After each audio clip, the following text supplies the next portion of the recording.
Saudações a todas as famílias do Alto Vale do Braço do Norte, saudações a você que acompanha a partir desse momento a estreia do programa Sala de Visita aqui na RTV. Lembrando que começa esse trabalho, para minha satisfação, eu, Pedro Ramon, dizer para você que eu, num rápido histórico, comecei com a arte e a comunicação aos 12 anos, com a música aos 16 anos. Comecei um trabalho no rádio e por volta dos 20, 21 anos, comecei também a escrever para jornal. E agora, para minha felicidade, recebi um convite da direção da RTV para estar também fazendo parte do elenco da emissora, apresentando programas de entrevistas.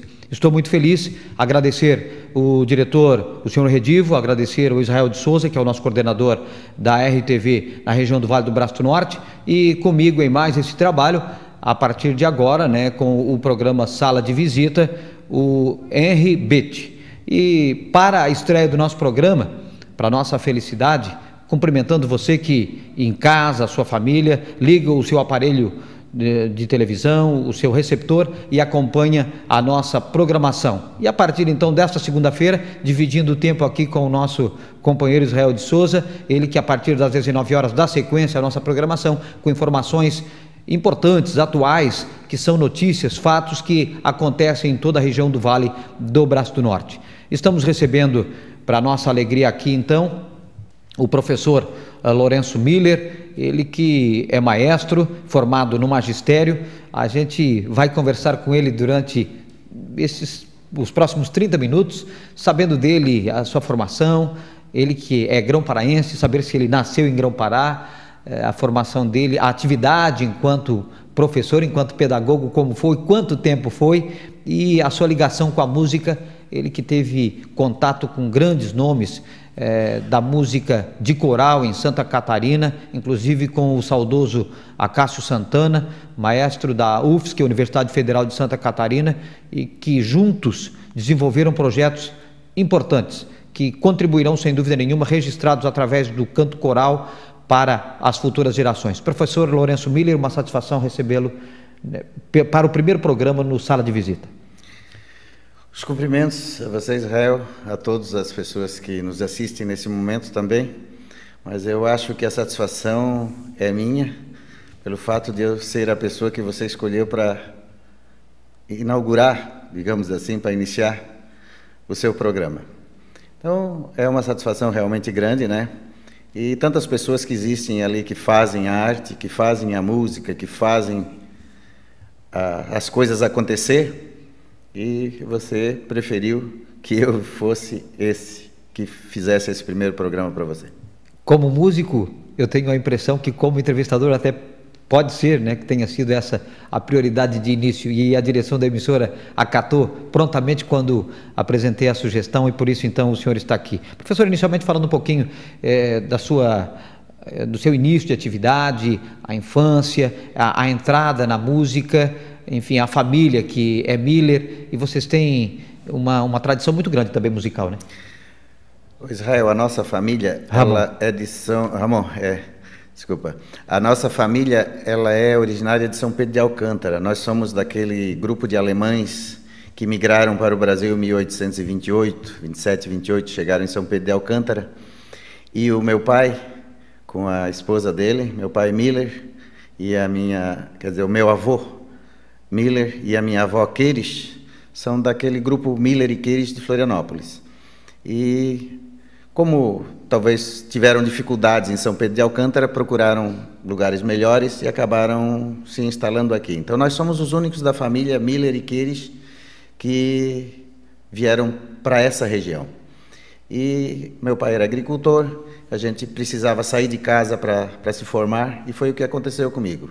Eu saí de casa com 6 para 7 anos, e eu devo ter ficado assim 2 anos ou 3 anos, talvez, sem voltar para casa. Na primeira saída já. Então você nota como a vida era diferente de hoje em dia. Eu sei que casaram 2 irmãos e nem o casamento eu fui. E nessa minha formação, a gente precisava ter um colégio para fazer o ensino médio, para fazer o ginásio, como dizíamos na época, e aqui na região não havia. Então meus irmãos todos foram a São Lugero, no colégio do Padre José, e eu optei para ir para o seminário. Então eu fiz o primeiro ano em São Lugero, aquele prédio onde hoje é a prefeitura. Depois eu fiz meus estudos em Tubarão. E eu fiz todo o ensino médio no seminário e acabei saindo do seminário depois de 9 anos do seminário e fui a Florianópolis, onde eu fiquei mais uns quantos anos, onde eu fiz 2 faculdades. Mas a minha origem para a música, ela se deveu a diversos fatores que ocorreram na minha vida. A minha família já de origem alemã, todos, assim, os avós dos 2 lados, eles têm uma origem praticamente só alemã. E, como você estava comentando antes aqui comigo, os alemães geralmente tinham a sua bandinha, eles tinham o seu gosto por música. E os presentes de Natal, geralmente era uma flauta, era uma harmônica, uma gaitinha de boca. Isso tudo conduzia ao gosto pela música. A gente cantava, a gente católico nas igrejas, a gente via aquele harmônio naquele tempo, né, pedalando para ter o ar é que fazia o som no teclado, como diríamos hoje, né, chamava-se harmônio. E depois o que mais contribuiu foi que na escola a gente tinha 3 aulas de música no currículo, de teoria musical. Então todos os colegas nossos, todos aprendiam a ler partitura. E paralelamente cada aluno, cada pessoa também tinha que optar por tocar um instrumento. Era livre a escolha, mas fazia-se questão que cada um tocasse um instrumento. E havia ali talvez 30 e poucas salinhas individualizadas, onde cada um tocava o seu instrumento, fazia suas lições, que eram depois também cobradas. E eu nisso acabei tocando uma porção de coisas nessa época de seminário. Eu tocava violino, tocava trompete, na época a gente dizia pistão, escaleta. Daí eu fiz um curso, não cheguei a terminar bem o curso de órgão, mas a gente tinha um órgão de tubos e os métodos eram todos importados, eu me lembro até hoje disso. E foi onde eu aprendi a gostar, e quem entra na música, como você também é da área, sabe que dificilmente abandona, porque descobre as riquezas, descobre as belezas que a gente vê ali. E no próprio seminário nós tínhamos um coral, que nós no seminário éramos só homens, só meninos, né? Mas nós tínhamos adultos também, então nós fazíamos um coral a 4 vozes, e onde nós fazíamos as vozes brancas, dizíamos assim, o soprano e o contralto, com os meninos na idade até 12, 13 anos, antes de mudarem a voz. E o tenor e o baixo, as vozes graves, né, eram feitas pelos adultos. E nós tivemos um coral bastante famoso, chamava-se Elfos da Cidade Azul, Tubarão. A gente gravou diversos LPs na época, aquele disco grande de vinil. Em que década foi? Isso foi em 1971 até 75, que eu tive no seminário. Você quer saber? Foi de 60 até 69 eu tive no seminário. Foi nessa época então, não foi 70 não, 70 eu fiz faculdade. Eu cantei já no coral do seminário com voz adulta. Então eu participei, eu tenho os bolachões, como a gente diz hoje, né? Onde eu tenho as minhas fotos, onde eu participo, e eu já cantava baixo no coral lá. O senhor colocava aí que os órgãos, os teclados de tubo, explica um pouquinho, até porque tem muita gente que não conhece, não sabe, e tem ainda nas igrejas por aqui, não, professor? Ontem ainda uma pessoa veio perguntar para mim a diferença de piano, teclado e órgão, né? Hoje, com a modernidade, as coisas acabam se misturando. Teclado você tem até de computador. Teclado é onde você tecla. Então, você vai teclar músicas. Então, você tem um teclado. Só que esse teclado moderno, hoje, ele tem sons de todos os instrumentos, praticamente. O teclado, na verdade, é um apelido, né? E então, ele tem som de órgão, ele tem som de piano, ele tem som de flauta, som de saxofone, som do que você quiser. Enquanto que o órgão, no nosso tempo, o órgão ele só tinha som de órgão. Ele tinha alguns registros, alguma coisa que às vezes tentava fugir um pouquinho daquele som tradicional de órgão, tentando imitar uma flauta, tentando imitar mais um violino com as flautinhas menores.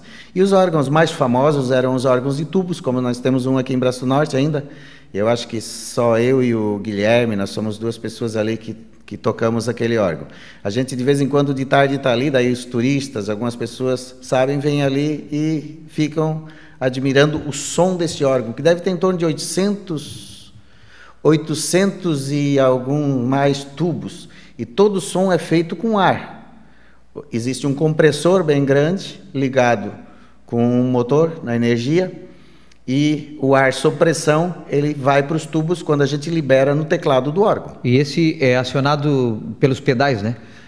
Não, o pedal, ele era usado quando faltava energia para pôr ar dentro do pulmão dele, digamos assim. Mas hoje, como não é mais comum faltar energia, então a gente já não tem mais montado ali aquela parte do manual ali para a gente fazer isso. Mas ele não tem nada de eletrônico. O órgão de tubos, ou você toca ou ele fica mudo. Muito bem.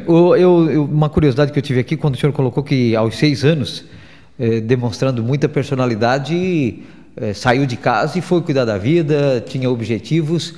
E no início do segundo bloco, o professor Lourenço fala um pouquinho sobre isso, porque na atualidade os filhos vão e vêm, né? É muito difícil, fazem as justificativas, e no seu tempo já se mostrava que isso era fruto de uma educação, né, professor? É verdade, é porque era só charrete, e para levar, saía bem cedo de casa, para voltar tinha que ser no outro dia, então as dificuldades eram grandes, e eu fui parar em casa de uma tia, em casa de uma outra pessoa, de um padre, para ser coroinha do padre, e eu estava praticamente numa outra família, né? Então a gente realmente saiu de casa para estudar, porque eu não tinha como estudar em casa. Os meus irmãos todos saíram e foram no colégio interno em São José. Por isso esses 2 anos fora, então? Não, eu fiquei 5 anos fora. 5 anos. Mas eu digo 2 anos sem voltar para casa. Sem voltar para casa. Muito bem, vamos a um rápido intervalo e a gente volta em seguidinha na segunda parte dessa primeira meia hora, conversando com o professor Maestro Lourenço Miller.